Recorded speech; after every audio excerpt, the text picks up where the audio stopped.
ఏంటండి పిలిచారు?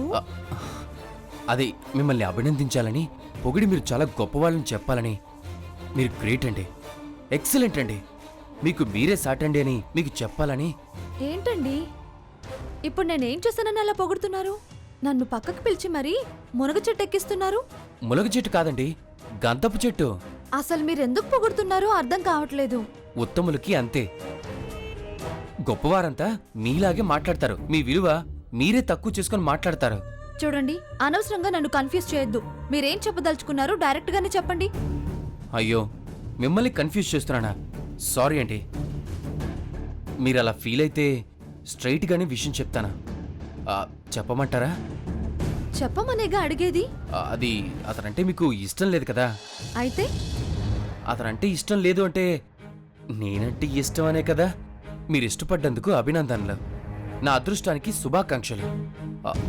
మీ మనసు గొప్పదండి, అందుకే నన్ను ఇష్టపడ్డారా. మీకు ఇష్టమైనందుకు నన్ను నేను గొప్పగా పొగుడుకోవాలి కదా, అందుకే మిమ్మల్ని పొగుడుతున్నాను. మీరంటే ఇష్టమని ఎవరు చెప్పారు? రాజుగారి మొదటి భార్య మంచిది కాదంటే రెండో భార్య మంచిదనేగా. వాడికి ఇష్టం లేదు అంటే నన్ను ఇష్టపడుతున్నట్టే కదా. తప్పు, శుద్ధ తప్పు. మీరు చాలా చాలా తప్పుగా అర్థం చేసుకుంటున్నారు. నాకు మీరు ఇష్టం లేదు.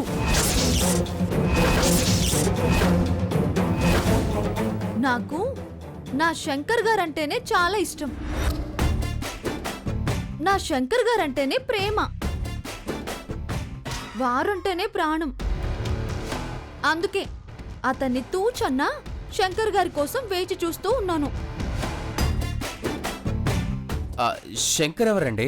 మీకు తెలియదులేండి. ఆయన నా శ్రీరామచంద్రుడు. నా కోసం ప్రాణం ఇవ్వగలిగిన అపర బలిచక్రవర్తి. మీరు మాట్లాడేది ఏ శంకర్ గురించి? సూర్యకాంత కొడుకు శంకర్ గురించేనా? వారు మీకు తెలుసా? వారా? వారు కాదు, వాడు. వాడొట్టి వంకర బుద్ధోడు. మర్యాదగా మాట్లాడండి. మా శంకర్ గారి గురించి మీకేం తెలుసని అలా నిందలేసి మాట్లాడుతున్నారు? ఆయన మచ్చలేని చంద్రుడు. వెతికి చూసినా వంక పెట్టలేరు. మంచి ముత్యం లాంటి మనసు. నిజమా? అవును. ఓ, అతనంటే అంత ఇష్టమా? ఎన్నిసార్లు చెప్పాలి?